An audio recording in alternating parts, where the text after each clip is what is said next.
Assalamu alaikum, ladies and gentlemen. Welcome to another episode of Mentoring Young Leaders. This is your host, Alish Badnan, and today we have a legendary among us. Ladies and gentlemen, we have been trying to track him down for a really long time, and today we have him on the hot seat. Without any further ado, let's just meet the guest of today, our personal favorite, my personal favorite, Sir Rizwan Minai. Assalamu alaikum, sir. Thank you, Alishba, for having me in this evening. Thank you. Thank you, sir. And let's just get into the conversation right away. Sir, हमें पता है कि अभी budget आया है और आप अगर हमें बता सकें what are the major things that you can list down of the budget? अच्छा देखिए, मैं आपको बजट को समराइज़ करके पूरा बताता हूँ, शायद 10 से 12 मिनट मुझे लगेंगे, मगर मैं आपको इसको 3 अंदाज में बताना चाहूँगा। पहले तो ये कि बजट की फाइनेंशियल कमिटमेंट्स क्या हैं, दूसरी बात है कि बजट के अमेंडमेंट्स क्या हैं और बजट के अंदर प्रॉब्लम्स क्या हैं। 20,000 अरब रुपए का हमारा बजट है। इस 20,000 अरब रुपए के बजट में 15,000 अरब रुपए हम टैक्सेस से वसूल करेंगे, 5,000 अरब रुपए हमें कुछ ग्रांट्स आएंगी, लोन रिकवरीज होंगी, डिविडेंड इनकम है। स्टेट बैंक ऑफ पाकिस्तान जो बैंकों को लेंडिंग करता है उससे इंटरेस्ट इनकम आएगी, तो 5,000 अरब रुपए ये आएंगे, 20,000 अरब रुपए हमारे आएंगे। इस 20,000 अरब रुपए में से हम 9,000 अरब रुपए तकरीबन जो है वो सूबों को दे देंगे, तो तकरीबन हमारे पास रह जाएंगे 11,000 अरब रुपए। 11,000 अरब रुपए जो रह जाएंगे उसके अंदर जो है वो हम 8,000 अरब रुपए इंटरेस्ट देंगे हमारी लेंडिंग के ऊपर। 83,000 अरब रुपए का हमारे ऊपर कर्ज़ा है, कौम के ऊपर कर्ज़ा है, इसके ऊपर हमें 8,000 अरब रुपए का इंटरेस्ट देना है, ये देंगे। पिछले साल तक हमने डिफेंस के ऊपर 2400 अरब रुपए खर्च किए थे, इस साल जो है वो बजट में 3,000 अरब रुपए उधर चले जाएंगे, तो ये तो हमारा बजट हो गया पूरा ख़त्म। 20,000 अरब रुपए में से 11,000 अरब रुपए हमने सूबे को दिए, 8,000 अरब रुपए हमने दिए जो है वो इंटरेस्ट की मद में, 3,000 अरब रुपए हमने दिए जो है वो डिफेंस के ऊपर। अब हमारे जो रिमेनिंग खर्चे रह जाते हैं 3,500 अरब रुपए की तकरीबन हमें सब्सिडीज़ और ग्रांट्स वगैरह देनी है, पब्लिक सेक्टर ऑर्गेनाइजेशंस को देनी है। इसके अलावा वज़ीर आज़म ने हाउसिंग स्कीम इंट्रोड्यूस की है, वो है, बेनज़ीर इनकम सपोर्ट प्रोग्राम है, तो 3,500 अरब रुपए हमें ये देने हैं। फिर इसके अलावा 1,000 अरब रुपए हमें सिविल गवर्नमेंट्स के जो मुलाजिम हैं उनके लिए देने हैं, 1,000 अरब रुपए की हमें जो है वो पेंशनें देनी हैं, और कुछ मिसलिनियस एक्सपेंस जो है वो 500 अरब रुपए हैं, तो तकरीबन ये बन जाते हैं 6,000 अरब रुपए जो अभी हमारे रेवेन्यू से पूरे नहीं हो रहे। ये एक तशवीशनाक सूरत हाल है, जिसके ऊपर होगा ये कि गवर्नमेंट को फिर मज़ीद बोरोइंग करनी पड़ेगी, और जो 83,000 अरब रुपए का अभी हमारा कर्ज़ा है, नेक्स्ट ईयर ये जो है वो 89,000 बिलियन रुपीज़ का हो जाएगा। और ये 89,000 बिलियन रुपीज़ के कर्ज़े में, यानी मज़ीद कर्ज़े के बढ़ने में जो बेनिफिशरीज़ होंगे वो बैंक्स होंगे, because of the reason state bank of Pakistan और गवर्नमेंट ऑफ पाकिस्तान को लेंडिंग नहीं करता। स्टेट बैंक ऑफ पाकिस्तान के कानून के अंदर अनकरीब माजी में IMF ने तरमीम करा दी है कि वो गवर्नमेंट को लेंडिंग नहीं करेगा, लोकल बैंक्स जो है वो लेंडिंग करते हैं, और लोकल बैंक्स जो हैं उसमें सर फहरिस्त होगा UBL और जो है वो मीज़ान बैंक, और इनकी जो है वो अर्निंग्स जो हैं वो ठीक ठाक बढ़ने वाली होगी। आज भी स्टॉक मार्केट के अंदर मीज़ान बैंक का शेयर तकरीबन 20 रुपये बढ़ा है, और जो है वो UBL का शेयर जो है वो 28 रुपये की फ्लक्चुएशन दिखा के गया है। इसके अंदर में कम से कम जो है वो 100-200 रुपये की इमीडिएट जो है वो अपसर्ज देख रहा हूँ इनकी प्राइजेज़ में, बिकॉज ऑफ द रीज़न जो गवर्नमेंट का बजट है इसके अंदर 6,000 अरब रुपये का जो शॉर्टफॉल है, इस 6,000 अरब रुपये के शॉर्टफॉल में 4,000 अरब रुपये लोकल बैंक्स ही फाइनेंस करेंगे। बाकी इसके अलावा जो है लोकल बैंक्स का मतलब ये कि ये डिपॉजिटर्स की मनी है, यानी कि जिसको हम कहें कि अमीर लोगों की सरमाया जो कि बैंकों में डिपॉजिट होता है वो गवर्नमेंट को लैंड हो रहा होता है। बाकी रहा सवाल 2,000 अरब रुपये, वो शायद फ़ॉरेन लेंडिंग होगी, IMF होगी वगैरह वगैरह। ये तो एक मैंने आपको इजमाली खाका बताया बजट आउटले का। अब मैं बताता हूँ बजट अमेंडमेंट्स। बजट अमेंडमेंट्स में सेक्शन 4AB सरचार्ज लगता था। 10 मिलियन से ज़ायद की अगर आपकी टैक्सेबल इनकम है तो आपको टैक्स लाइबिलिटी का 10% सरचार्ज देना है, सैलरीड इंडिविजुअल को 9% देना है। ये इंडिविजुअल AOP के ऊपर अप्लीकेबल था, इस साल भी अप्लीकेबल होगा, नए साल के लिए भी अप्लीकेबल होगा, मगर ये कि सैलरीड इंडिविजुअल के लिए अगले साल सरचार्ज जो है वो ख़त्म कर दिया गया है। मज़ीद ये कि ये सरचार्ज के अलावा सैलरीड इंडिविजुअल के केस में clause number 2 division 1 part 1 first schedule में जो टैक्स रेट्स हैं उनमें भी तरमीम की गई है, यानी उसमें कंसेशन दिया गया है।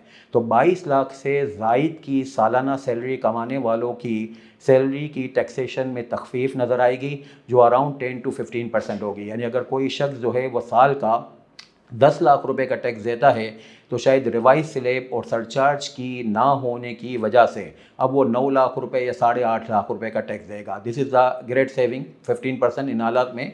तो बहरहाल ये टैक्स की सेविंग इन्होंने सैलरी वालों को दी है, सैलरी वालों के शोर मचाने के सदक़े में। इसके अलावा सेक्शन 4C एक सुपर टैक्स है, ये एक पैरेलल टैक्स है, 2015 में इंट्रोड्यूस हुआ, मिफ्ता मोहम्मद इस्माइल ने इंट्रोड्यूस किया था, इमरजेंसी थी कि भाई पैसे कहीं से जनरेट करो, तो इनकम टैक्स तो लगता ही था, सुपर टैक्स साथ में लगाया गया, मगर ये कह के लगाया गया था कि ये टेम्परेरी है, 1 साल के लिए है, मगर फिर आदत पड़ गई, ये ख़त्म ही नहीं हो पा रहा। अब इसके ऊपर भी बहुत शोर मचा, तो इन्होंने इस साल ये किया कि 150 मिलियन से ज़ायद की सुपर टैक्स जो लगती थी, यानी 150 मिलियन तक सुपर टैक्स नहीं था, 150 मिलियन से ज़ायद की इनकम के ऊपर सुपर टैक्स लगता था, अब इन्होंने ये कर दिया कि 500 मिलियन से ज़ायद की इनकम के ऊपर सुपर टैक्स लगेगा, 150 से 500 के दरमियान नहीं लगेगा, 500 से ज़ायद की मिलियन की इनकम के ऊपर लगेगा, और वो भी जो 10% लगता था वो 8% हो गया। मगर खैर बैंकों के ऊपर, oil and gas development companies के ऊपर, ऑयल एंड गैस की जो कंपनीज़ हैं E&P कंपनीज़, और इसके अलावा फर्टिलाइज़र्स के ऊपर बस सुपर टैक्स का इतलाक़ बदस्तूर पुराना ही रहेगा, उनको इसके अंदर कंसेशन नहीं दी गई जो 4C की अमेंडमेंट आई है। 6A जो है वो सेक्शन है जिसमें ऑनलाइन सेल के ऊपर FTR है। FTR का मतलब ये कि विथहोल्डिंग टैक्स कटेगा, वही फाइनल टैक्स हो जाएगा। बैंकों से ऑनलाइन सेल की रकम आएगी तो 1% पे फाइनल टैक्स है, कोरियर से अगर वसूली होगी तो 2% कोरियर कंपनी काटेगी, वो फाइनल टैक्स है। ये फाइनल टैक्स जो है वो इस साल बजट में ये तजवीज़ रखी गई है कि 200 मिलियन से अगर ज़ायद की ऑनलाइन सेल हुई तो ये विथहोल्डिंग टैक्स फाइनल टैक्स नहीं होगा, आपको प्रॉफिट और लॉस की बेस पे अपनी टैक्सेशन निकालनी पड़ेगी, और ये विथहोल्डिंग टैक्स को आप एडजस्ट कर लीजिएगा। प्रॉपर्टीज़ आइडल होती थी, उसके ऊपर 7E का एक डीम रेंटल इनकम टैक्सेशन लगता था, वो टैक्सेशन जो है वो ख़त्म कर दिया गया, 7E अब लॉ से मिटा दिया गया। 7G नया इंट्रोड्यूस हुआ है जिसमें ये कहा गया है कि लाइफ इंश्योरेंस पॉलिसी को अगर आप इनकेश करवाओगे तो लाइफ इंश्योरेंस पॉलिसी की इनकेशमेंट के वक्त ये देखा जाएगा कि 7 साल के बाद करवा रहे हो तो कुछ नहीं होगा, और जो है वो डेथ की सूरत हाल में इनकेशमेंट है तो भी कुछ नहीं होगा, डिसेबिलिटी की सूरत हाल है तो भी कुछ नहीं होगा। अदरवाइज़ जो है वो अगर आप इनकेश कराओगे तो लाइफ इंश्योरेंस कंपनी जो है वो उसमें इनकेशमेंट वैल्यू माइनस जो आपने प्रीमियम दिया था उसके ऊपर जो है वो 15% टैक्स डिडक्ट करेगी अगर फर्स्ट ईयर में आपने जो है वो इनकेश कराया, और अगर फर्स्ट से के बाद यानी कि 2 to 7 ईयर्स में कराया तो 10% डिडक्ट करेगी, और यही आपका फाइनल टैक्स हो जाएगा। फिर मज़ीद ये कि 21R एक इंट्रोड्यूस हुआ था अनकरीब माजी में, उसमें एक अमेंडमेंट की गई है। पहले ये था कि अगर आप पॉइंट ऑफ सेल मशीन को अगर अपनी इंटीग्रेट नहीं कराते FBR के साथ तो आपके एक्सपेंसेस जो है वो 8% डिसअलाउ हो जाएंगे। अब इन्होंने पॉइंट ऑफ सेल मशीन को उसमें से हटा के ऑनलाइन इंटीग्रेशन कर दिया है, क्योंकि अनकरीब फ्यूचर के अंदर ये कुछ और बिजनेसेस को भी ऑनलाइन इंटीग्रेशन के अंदर ला रहे हैं कि रियल टाइम FBR के अंदर रिपोर्टिंग होगी। तो जो भी जो है वो बहरहाल इंटीग्रेशन नहीं करवाएगा उनका पहले 8% डिसअलाउ होता था, अब 5% डिसअलाउ होगा। इसमें 3% की एक्सपेंस की डिसअलाउबिलिटी के इन्होंने हद मुकर्रर कर दी है। 53A सेक्शन ये कहता है इनकम टैक्स लॉ का कि कुछ विथहोल्डिंग टैक्सेस जिसको मिनिमम टैक्स कहा जाता है, यानी NTR की टैक्स लाइबिलिटी को विथहोल्डिंग से कंपेयर करना है, विथहोल्डिंग ज़्यादा हो तो वही फाइनल हो जाएगा, वरना NTR की टैक्स लाइबिलिटी प्रीवेल करेगी।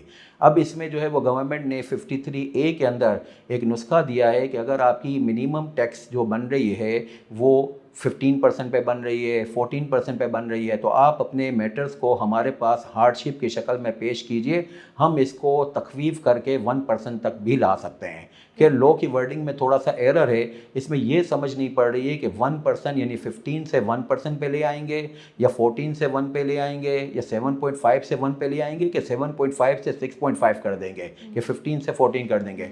Is this reduction up to 1% और is this reduction by 1%? This is something के जो कि वर्डिंग से वाज़ेह नहीं हो रहा।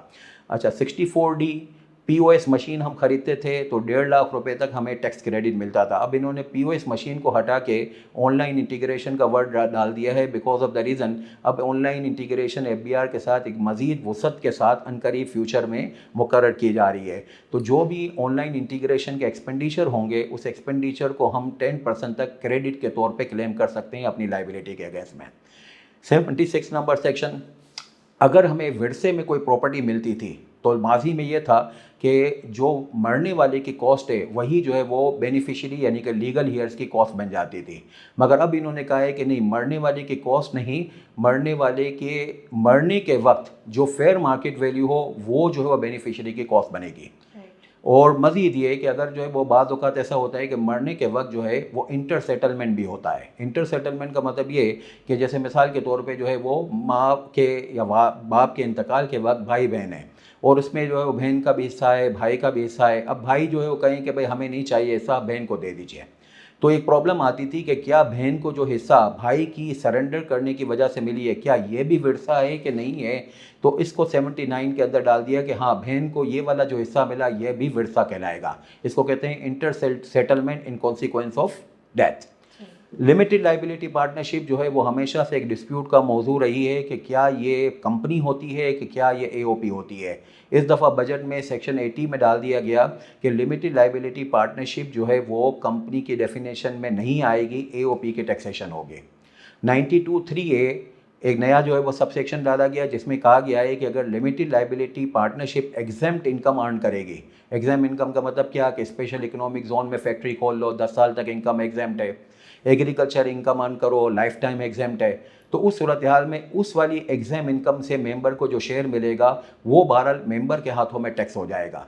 योर एओपी यानी कि लिमिटेड लाइबिलिटी पार्टनरशिप अगर टैक्सीबल हो तो मेंबर को शेयर मिलेगा तो कुछ नहीं होगा, मगर लिमिटेड लाइबिलिटी पार्टनरशिप अगर एग्जेम्प्ट होगी तो मेंबर को एग्जेम्प्ट शेयर जो मिलेगा वो मेंबर के हाथों में टैक्सेबल हो जाएगा। दिस इज समथिंग के जो है वो बेसिकली एक नॉन सेंस सिचुएशन है एंड डिस्करेजिंग सिचुएशन है जिसको गवर्नमेंट को देखना चाहिए।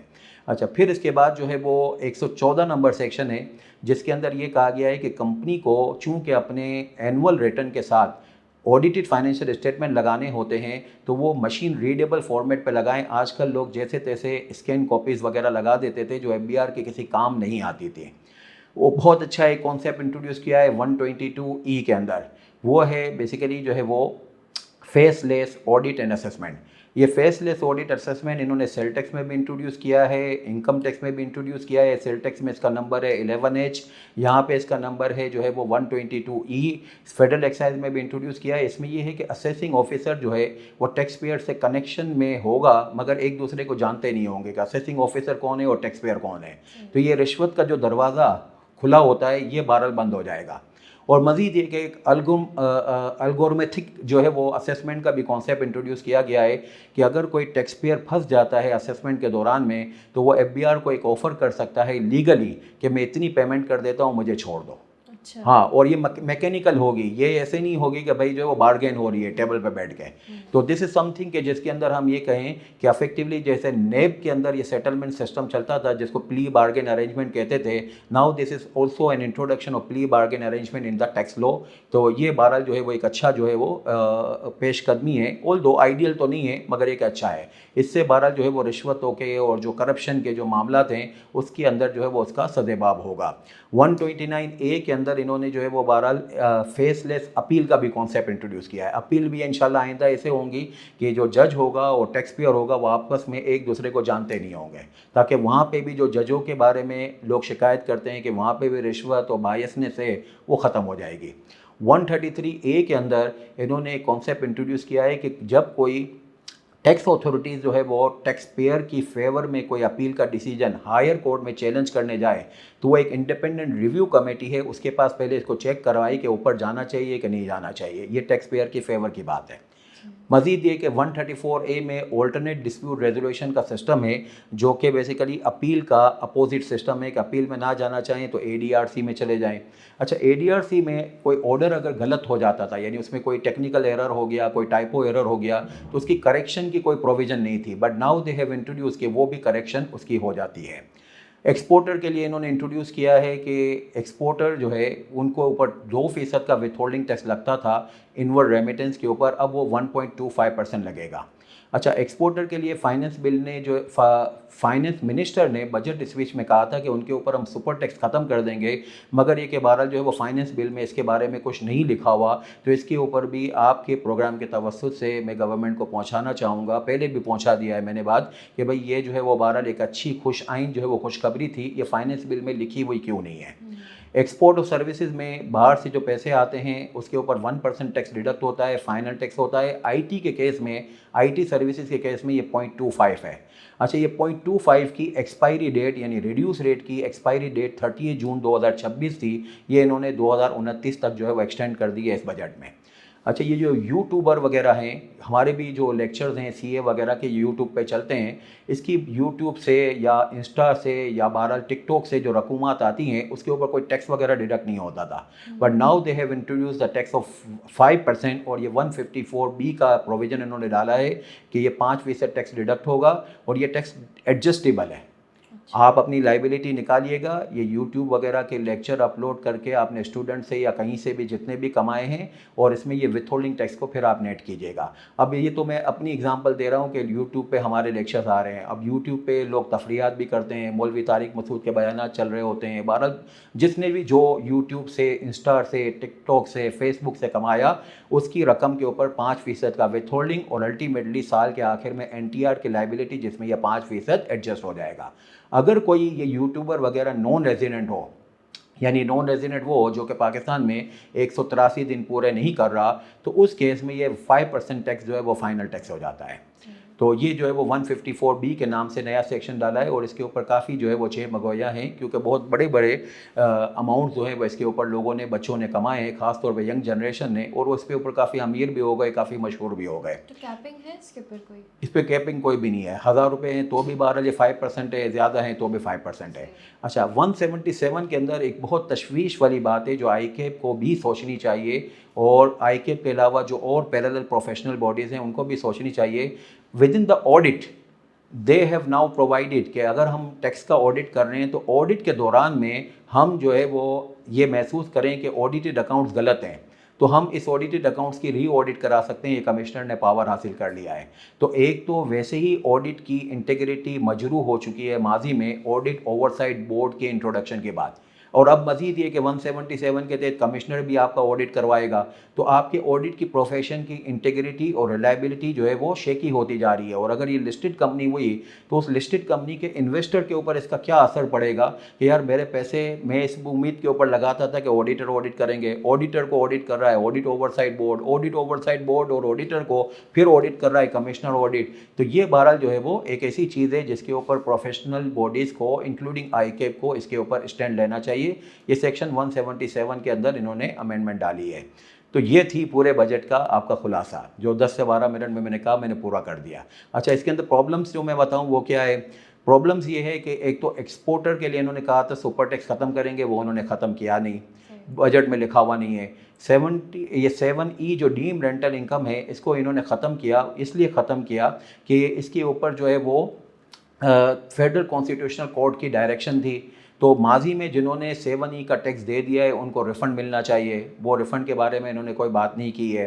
अच्छा, फिर इसके अलावा ये कि जो है वो ये जो लाइफ इंश्योरेंस पॉलिसी है इसके ऊपर इन्होंने 2000 जुलाई 2026 से ऑनवर्ड ये 5% की टैक्सेशन जो है वो इंट्रोड्यूस कर दी, 15% और 10% की टैक्सेशन इंट्रोड्यूस कर दी 7G के थ्रू। तो जो लाइफ इंश्योरेंस पॉलिसी जो है वो 30 जून 2026 तक इनकेश हो रही है, उनका क्या होगा उसके ऊपर वैरायटी ऑफ जो है वो बेसिकली डिबेट है। कुछ लोगों का कहना है कि वो कैपिटल गेन में टैक्सेबल होंगी, कुछ लोगों का कहना है कि वो जो है वो बेसिकली जो है वो एग्जेम्प्ट होंगी। एग्जेम्प्ट इसलिए कि इसके ऊपर ट्रिब्यूनल का डिसीजन भी है। तो ये 2-3 चीज़ें ऐसी हैं जिसको जो है वो बहरहाल कंसीडर करना चाहिए और इसको जो है वो सही से लॉ में डाल देना चाहिए। अब सेल टैक्स में क्या अमेंडमेंट्स आई। सेल टैक्स में एक तो एडवांस पेमेंट रिसीट का कॉन्सेप्ट है। असल में सेल टैक्स में जो रेवेन्यू रिकॉग्नाइज होता है वो अर्लियर ऑफ रिसीट और डिलीवरी और मेड अवेलेबल के ऊपर होता है। तो जब एडवांस पहले मिला हमें और हमने उसकी बेस पे चार्जेबिलिटी कर ली तो हम कस्टमर को कौन से डॉक्यूमेंट इशू करेंगे, इसके ऊपर कोई रिलायबिलिटी नहीं थी। नाउ दे हैव इंट्रोड्यूस कि वो एडवांस पेमेंट रिसीट का फॉर्मेट क्या होगा। टाइम ऑफ सप्लाई के अंदर इन्होंने थोड़ी सी जो है वो अमेंडमेंट इंट्रोड्यूस की है। बहरहाल वो एक रूटीन सी अमेंडमेंट है। थर्ड शेड्यूल को उन्होंने एक्सपेंड कर दिया है। थर्ड शेड्यूल का मतलब ये कि जो इंपोर्टर और मैन्युफैक्चरर है थर्ड शेड्यूल के आइटम का, वो सेल प्राइस के बजाय रिटेल प्राइस के ऊपर जो है वो सेल टैक्स पे करेगा। अच्छा, इसको इंट्रोड्यूस करना और इसको एक्सपेंड करना बेसिकली ये गवर्नमेंट की नाकामी है। کہ سارا کا سارا ٹیکس ہم امپورٹر اور مینوفیکچرر سے لے لیں کیونکہ ہم سبسیکوینٹ سپلائی چین کو پکڑ نہیں سک رہے. تو یہ تھرڈ شیڈول کا ایکسپینڈ ہونا ایک طریقے سے گورنمنٹ کی اپنے منہ سے اپنی ناکامی کا اعتراف ہے کہ ہم پوری سپلائی چین کو ہر کاروباری کو ٹیکس نیٹ میں نہیں لا پا رہے. تو اس کو ان کو ریکنسیڈر کرنا چاہیے. افیکٹو میجرز ہونے چاہیے ٹیکس بیس کو ایکسپینڈ کرنے کے لیے, بجائے اس کے کہ آسان طریقے سے ریونیو جو ہے وہ حاصل کر لیا جائے. اس سے تو پھر لانگ ٹرم میں بھی قوم کی تربیت نہیں ہوگی. اچھا, پھر جو امینڈمنٹ جو ایگزیمشنز ہیں اس میں کچھ ایگزیمشنز جو ہے وہ کچھ مخصوص لوگوں کو نوازنے کے لیے دی گئی ہیں, جیسے کہ پروکٹر اینڈ گیمبل کو جو ہے وہ نوازنے کے لیے دی گئی ہیں. بہرحال جو ہے وہ کچھ پی آئی اے کے لیے دی گئی ہے. تو یہ ڈسکریمنیٹنگ جو ہے وہ بیسیکلی ایگزیمشن نہیں ہونی چاہیے کہ پی آئی اے کے لیے ایسا ہوگا, اس کے لیے ویسا ہوگا. اس کے اوپر سینٹ میں بھی ابھی ایک ڈسکشن ہوئی تھی, تو اس کے اوپر بھی بہت دور دھار کی جو ہے وہ بحث ہوئی تھی, تو اس کو بھی ذرا دیکھنے کی ضرورت ہے. تو سیل ٹیکس میں نسبتاً انکم ٹیکس کے مقابلے میں کم امینڈمنٹس ہیں, اور جو ہے وہ فیڈرل ایکسائز ڈیوٹی میں ایک بڑی اچھی امینڈمنٹ انہوں نے انٹروڈیوس کی ہے کہ بڑی گاڑیوں کے اوپر انہوں نے جو ہے وہ فیڈرل ایکسائز ڈیوٹی ٹھیک ٹھاک بڑھا دی ہے. تو گاڑیاں بڑی مہنگی ہو جائیں گی. بڑی گاڑیاں جو ہے وہ ایک ڈسکریمنیٹنگ سوسائٹی کو بھی ریپرزینٹ کرتی ہے, ان ایکول ویلتھ کی فردر پرچار کرتی ہیں. مزید یہ کہ اس کی جو ہے وہ بیسیکلی پیٹرول کنزمپشن بھی زیادہ ہے, جس کے اوپر فورن ایکسچینج زیادہ خرچ ہوتا ہے. تو ان وجوہات کی بیس پہ بڑی گاڑیوں کا استعمال ڈسکریج ہونا چاہیے, and this is the right direction کہ انہوں نے جو ہے وہ بہرحال یہ فیڈرل ایکسائز ڈیوٹی اس کے اوپر بڑھائی ہے. تو یہ آپ کا تینوں لو کا جو ہے وہ سمرائز ورژن ہو گیا. سر بہت اچھا آپ نے سمرائز کیا, and even somebody who has no clue کہ ٹیکس کیا ہوتا ہے کیا نہیں ہوتا, اس کو بھی بہت اچھا سا اس کا ایک آؤٹ لک مل جائے گا. Very well said. alright sir, so now the students who are coming in جو ٹیکس پڑھنے آ رہے ہیں, اب ریسنٹ اٹیمپٹ میں وہ پیپر دیں گے, تو ان کے اوپر کیا امپیکٹ پڑے گا اس بار؟ دیکھیں, اب تو آپ کو یہ بھی معلوم ہے نا کہ آئی کیپ نے سی فیپ کو سپٹمبر, دسمبر, مارچ اور جون میں ڈیوائڈ کر دیا ہے. سی فیپ کے جو ہے وہ سپٹمبر میں بھی ایگزام ہوں گے. تو آئی کیپ کی پالیسی یہ ہے کہ 4 مہینے پچھلے اگر کوئی فائنینس ایکٹ وغیرہ آیا تو وہ آپ کے سلیبس کے اوپر اپلیکیبل نہیں ہوگا. تو سپٹمبر میں ایگزام ہوں گے سی فیپ کے, اگست میں ایگزام ہو رہے ہیں بیسیکلی کیف کے, اور چونکہ فائنینس ایکٹ اپلیکیبل ہوگا 1 جولائی 2026 سے, تو یہ 4 مہینے کے گیپ کے اندر آ رہے ہیں, یعنی 4 مہینے سے پہلے کے نہیں ہیں. نتیجتاً یہ دونوں جو ہے وہ ایگزام اس سے بری ذمہ ہے کہ وہ پرانا لو ہی پڑھیں, نیا فائنینس ایکٹ وہ نہ پڑھیں. جو بچے دسمبر میں ایگزام دیں گے سی فیپ کے, وہ فائنینس ایکٹ پڑھیں گے نیا والا, جو میں نے ابھی آپ کو بتایا, ابھی جو ساری پروویژن ڈسکس کی. اور اس کے علاوہ جو فیب میں کیف لیول کے ایگزامینیشن ہوں گے, ان کو بھی نیا لو پڑھنا پڑے گا. جو اتنی ساری امینڈمنٹس میں نے گنوائی, یہ ساری امینڈمنٹ جو ہے وہ سپٹمبر اور اگست میں اپلیکیبل نہیں ہوں گی. وہ 4 مہینے کا گیپ ہونا چاہیے, وہ بہرحال آپ کو بچا گیا. تو امینڈمنٹس کو آپ اپنی نالج کے لیے جاننا چاہتے ہیں, کرنٹ اسٹوڈنٹس, ایگزسٹنگ اسٹوڈنٹس, تو بالکل جانیے, مگر پڑھائی کے اندر اس کو انکارپوریٹ نہ کیجیے گا جب تک کہ اکتوبر کا مہینہ نہ گزر جائے, یعنی 4 مہینے کے گیپ کے بعد والے ایگزام. صحیح. alright sir, moving on, اب چارٹرڈ اکاؤنٹنٹس کا اس سینیریو میں, اس ساری سرکمسٹانسز میں کیا رول ہو سکتا ہے؟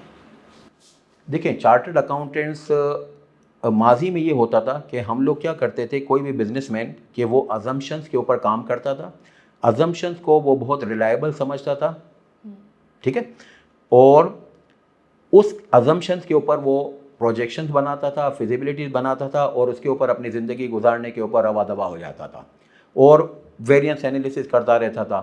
اب جو ہے وہ آج کل کا دور یہ رہا ہی نہیں ہے, کیونکہ ازمپشنز کی کوئی ریلائبلٹی نہیں ہے. آج ایک چیز سوچتے ہیں تو کل ڈونلڈ ٹرمپ کچھ اور بول دیتا ہے, پھر اس کے بعد جو ہے وہ ایران کچھ اور بول دیتا ہے, دنیا میں پیٹرول کی کمی ہو جاتی ہے, کہیں پہ زیادتی ہو جاتی ہے, پیٹرول کے ریٹ یہ ہو گئے, گولڈ کے ریٹ یہ ہو گئے. تو ان چیزوں کی وجہ سے آپ کی ازمپشنز کی ریلائبلٹی ختم ہو گئی ہے. تو آج کے دور میں یہ زیادہ کہنا بہتر ہوگا کہ vaguely right is more appropriate than absolute wrong. ٹھیک ہے نا, تو مبہم سا کریکٹ ہونا یہ زیادہ بہتر ہے, بجائے کہ صراحتاً جو ہے وہ آدمی غلط ہو جائے. تو آپ ازمپشنس پہ کام کرو گے تو آپ غلط ہو جاؤ گے. آپ کو جو ہے وہ بہرحال ہر دم تیار رہنا ہے, چوکنا رہنا ہے کہ ہو کیا رہا ہے. آج ہمیں ایسے لوگ چاہیے بزنس کو چلانے کے لیے یا انڈسٹری کو لیڈ کرنے کے لیے, جو گراؤنڈ میں کھڑے ہو جائیں اور وہ چاروں طرف نظر رکھ رہے ہوں کہ یہاں کیا ہو رہا ہے, وہاں کیا ہو رہا ہے, ماحولیاتی تبدیلی کیا ہو رہی ہے, سماجی تبدیلی کیا ہو رہی ہے, موسمیاتی تبدیلی کیا ہو رہی ہے, پولیٹیکل لینڈسکیپ کیا ہے, पावर शिफ्टिंग जो हो रही है, ज़ाहिर बात है हर सुपर पावर हमेशा सुपर पावर नहीं रहेगा, जवाल तो सबको आएगा। तो वो जवाल के ऊपर जो है वो कौन सा उरूज है, किसका जवाल है, क्या जो है वो बेसिकली लोगों में जो है वो टेस्ट में चेंज आ रहा है, लोगों की जो है वो प्रेफरेंसेस में चेंज आ रहा है, टेक्नोलॉजी में क्या चेंज आ रहा है, और इन सारी चीज़ों को मद्देनज़र रखते हुए वो रोज़ रोज़ अपनी हिकमत अमली को सेट कर सके और फिर लॉ की तब्दीलियों को सामने रखते हुए अपनी बेस्ट कोर्स ऑफ एक्शन को डिज़ाइन कर सके। ऐसे लोग हमें चाहिए, और ये लोग जो है वो 12 सिर्फ आई कैप के मेंबर हो सकते हैं और कोई नहीं हो सकते।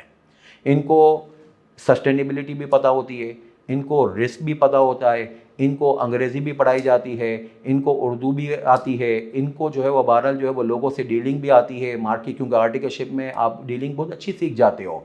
डीलिंग में ये मास्टर हैं, पढ़ाई में ये मास्टर हैं, लॉ में मास्टर है। जितना लॉ यहाँ पे पढ़ाया जाता है आईकेप में, इतना लॉ पाकिस्तान की किसी और प्रोफेशनल इंस्टीट्यूट में, बल्कि दुनिया की किसी प्रोफेशनल इंस्टीट्यूट में नहीं पढ़ाया जाता। इतना लॉ भी पढ़ाया जाता है, फिर यहाँ पे फैकल्टी का सिस्टम है, यहाँ पे मेंटोर्स का सिस्टम है। तो इन सारी चीज़ों के ऊपर अगर एक चार्टर्ड अकाउंटेंट को भरोसा करके, और वो चार्टर्ड अकाउंटेंट भी बाहर कोई नालायक ना हो, यानी उसको अपनी अहमियत पता हो। अगर एक आदमी को अपनी अहमियत नहीं पता तो वो तो जो है वो बाहर सोने की डाली को भी जो है वो बिस्किट समझेगा, उसको वो मुंह में चबाने की कोशिश करेगा। तो उसको तो आपको सेफ में रखना चाहिए था, वो मुंह में चबाने की चीज़ थोड़ी है, आपके दांत टूट जाएंगे। तो बहरहाल उसको अपनी समझ आनी चाहिए कि वो कहाँ पे खड़ा है, वो कहाँ पे जो है वो वैल्यू रख रहा है, और उसकी बेस पे अगर वो काम करने को तैयार हो जाए और उसको जो है वो लोग सपोर्ट करने को तैयार हो जाए, तो बहरहाल इससे अच्छा जो है वो आदमी आपको इंडस्ट्री चलाने के लिए नहीं मिल सकता। इस बात को आप भूल जाएं कि आप जो है वो अजम्पशंस के ऊपर फिजिबिलिटियाँ बनाते रहें और जो है वो टेम्पलेट्स बनाते रहें और आपकी ज़िंदगी गुजर जाएगी। हर रोज़ नया जो है वो बेसिकली दायरा कार होगा, ठीक है ना, और हर रोज़ जो है वह नई हिकमत अमली होगी। ये मैं नहीं कह रहा, ये अल्लाह ने कहा है, युदब्बिरुल अम्रा मिनस समाई इलल अर्दी सुम्मा यारुजु इलैहि फी यौमिन काना मिक़दारुहु अल्फ़ सनतिन मिम्मा तउद्दून। तुम्हारे ऊपर रोज़ रोज़ नई नई जो है वो बेसिकली चीज़ें आती रहेंगी, सी ना, सनूरिहिम आयातिना फ़िल आफ़ाक़ि व फ़ी अनफ़ुसिहिम। दुनिया कंसिस्टेंट नहीं है, दुनिया में मोनोटोमी नहीं है, दुनिया जो है वो चेंजिंग वर्ल्ड है, और इसके अंदर जो है वो नई नई चीज़ें आती रहेंगी, और नई नई चीज़ों को हैंडल करने के लिए एक चौकन्ना आदमी चाहिए। और इसीलिए अल्लाह ने हमें जो है वो तरकीब दी है कि जाके बाहर देखो कि ये परिंदे कैसे आसमान में उड़ते हैं। वो एक आसमान पे एक कबूतर होता है, उसकी इतनी छोटी सी आँख होती है, उसको कैसे पता चलता है कि ज़मीन पे इतना नीचे जो है मुझे वहाँ पे जाके ही मुझे खाना मिलेगा। हरम शरीफ के सामने एक कबूतर चौक है, इतने सारा हरम शरीफ है, मगर वो कबूतर चौक पे एग्जैक्टली ऊपर से कबूतर आके वहाँ पे उतरता है, और एक वक्त में ही उतर रहा होता है। उसको ये सब कुछ कौन सिखा रहा है? इसके ऊपर जो है वो आदमी गौर व फिक्र करे, अपनी अक्ल और शऊर को बढ़ाए, और उसकी बेस पे जो है वो काम करे। ये सिर्फ चार्टर्ड अकाउंटेंट ही कर सकता है। इसके पास तालीम भी बहुत है और इसके पास संजीदगी भी बहुत है। ना आपको किसी और क्यूरिकुलम के अंदर इतनी वसअत मिलेगी, ना उसके बंदे में इतनी ज़्यादा संजीदगी मिलेगी। आप दूसरे इंस्टीट्यूट में जाओगे, उसके बंदे इतने संजीदा नहीं होते हैं कि वो इमीडिएट बेसिस पे एक चैलेंजिंग रोल को निभा सकें। तो इंडस्ट्री को चार्टर्ड अकाउंटेंट्स के ऊपर भरोसा करना है। चार्टर्ड अकाउंटेंट्स को अपने ऊपर जो है वो बेसिकली काबिलियत की जो लेबल लगी हुई है उसको अच्छे तरीके से सेल करना है। तो इंशाल्लाह he will be a good leader in the future. Very well said, sir, and very well explained as well in the light of Quran and Hadith. बहुत अच्छा आपने एक्सप्लेन किया। राइट, तो सर आर्टिकल 163A जो है, इसके implementing के क्या इशू है? देखिए, article 163A is basically a fire wall against IMF। Article 163A ये कहता है कि जब भी कभी बजट बनेगा तो बजट में पहला चार्ज जो है वो बजट की रकम के ऊपर वो प्रोविंसेस का होगा। तो मैंने आपको बजट के अंदर 20,000 अरब रुपए का जो बजट बताया, उसमें मैंने बताया कि प्रोविंसेस 9,000 अरब रुपए ले जाएंगे। असल में ये प्रोविंसेस की रकम की वजह से ही हमें बजट में शॉर्टफॉल पड़ रही है, और हमें जो है वो बहरहाल जो है वो एक्सटर्नल बोरोइंग करनी पड़ रही है। अब IMF ये चाहता है कि ये जो है ना, ये जो NFC अवार्ड कहलाता है, नेशनल फाइनेंस कमीशन अवार्ड, ये मैंने बच्चों को पढ़ाता भी हूँ आप लोगों को शुरू के फर्स्ट 3 चैप्टर्स में। तो बहरहाल वहाँ पे जो है वो ये हम समझाते भी हैं आपको, और बहरहाल जो है वो ये एक बहुत अच्छी अमेंडमेंट है, मेरी ज़ाती राय ये। बहुत सारे लोग इसको कुछ और तरीके से भी बयान करते हैं। ये जरदारी साहब ने की थी, 2000 में की थी। इसको 18 अमेंडमेंट टू द कॉन्स्टिट्यूशन कहते हैं। इसमें उन्होंने बहुत ज़बरदस्त कर दिया कि भाई जो है वो अगर आपका बजट बनेगा उसमें पहला शेयर प्रोविंसेस का होगा, और ये भी बहुत ज़बरदस्त है कि 1 साल का जो शेयर होगा वो पिछले साल से कम नहीं होगा, कोई भी हालात हो।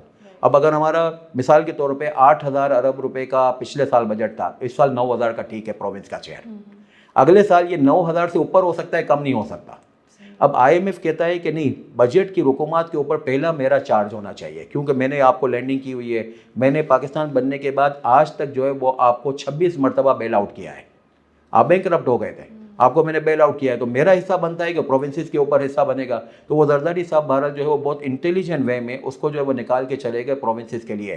اب وہ مزید انہوں نے کام یہ کیا کہ جو لیبر ویلفیئر کے کام ہیں, پبلک کے کام ہیں اور ایجوکیشن کے, یہ 4 کام جو ہے وہ ایک سوسائٹی کو پروان چلانے کے لیے بہت ضروری ہوتے ہیں. یہ چاروں انہوں نے ڈیوالو کر دی ہیں پروونسز کو. تو یہ جو 8-9 ہزار ارب روپے کی رقم ہے, اس کے اوپر اگر منسٹرز کے اوپر صحیح چیک ہو, وہ قابل لوگوں کے ہاتھوں میں یہ پیسہ ہو, تو بہت اچھے طریقے سے پاکستانی قوم جو ہے وہ تربیت پا سکتی ہے اور نشو و نما پا سکتی ہے اور ویلفیئر اسٹیٹ بن جائے گی. اگر جو ہے وہ بہرحال جو ہے وہ یہ 9,000 ارب روپے قوم کے اوپر صحیح خرچ ہو گئے. ملک جتنا بھی مقروض ہو رہا ہے, مگر public developments will not be impacted because of a firewall which is being titled in the constitution as article 163A of the constitution. اب جو آپ لوگوں نے سنا ہوگا کہ بھائی جو ہے وہ نئی اب 28 امینڈمنٹ آنے والی ہے اور اس میں زرداری صاحب کو ہٹا رہے ہیں, یہ ہٹا رہے ہیں, وہ کوئی بھی ہٹا نہیں رہے. بیسیکلی مین پریشر یہ ہے کہ یہ 163A ہٹاؤ. یہ 163A ہٹا کے قوم کو پیچھے کرو اور آئی ایم ایف کو اور لینڈرز کو اوپر لاؤ. تو ہم جو ہے وہ بہرحال 163A کی بقا کے لیے ہمیں کام کرنا چاہیے. اس میں قوم جو ہے وہ بیسیکلی پریفرڈ ہوگی, لینڈر بعد میں ہوں گے. بہرحال قرض لینا اچھی بات نہیں ہے, اور قرض لینے کے اوپر جو ہے وہ نبی پاک صلی اللہ علیہ وسلم اس کی نماز جنازہ نہیں پڑھاتے تھے. تو بہرحال جن لوگوں نے قرض لیا ہے, یہ بیسیکلی ہم نے تو نہیں لیا, قوم کے لیے قرض, نام تو قوم کا ہے مگر میں نے اور آپ نے تو نہیں لیا. تو بہرحال جنہوں نے قرض لیا ہے, اللہ کی مرضی, مگر ایک بہرحال اللہ نے چاہا تو ایسا ہی ہوگا کہ جنہوں نے قرض لیا ہے وہی اللہ کے پاس جو ہے اس کے سوال جواب دیں گے. ہم تو اس وقت آرٹیکل 163A کی بقا اور اس کی نشو و نما کے لیے کام کریں گے. یہ دس از اے فائر وال against the public, against the landers, کہ بھائی جو ہے وہ لینڈر جب بھی اب اگر اپنی رقومات کے لیے تقاضا کریں گے, ہم کہیں گے نہیں, پہلے جو ہے وہ قوم کے پیسے آئیں گے جس کو کہیں گے NFC ایوارڈ, پھر جو ہے وہ لینڈرز کے پاس جائیں گے. Very well said sir, it was an amazing session with you. بہت انفارمیٹیو تھا اور آپ نے بہت چھوٹے سے ٹائم میں بہت اچھا ہمیں انفارمیشن دی, ہمارے ویورس کو بھی as well. Thank you so much. Thank you very much Alishba. انشاءاللہ آپ سے جلد دوبارہ بھی ملیں گے انشاءاللہ. انشاءاللہ. Thank you so very much every one for watching. Catch you in the next episode.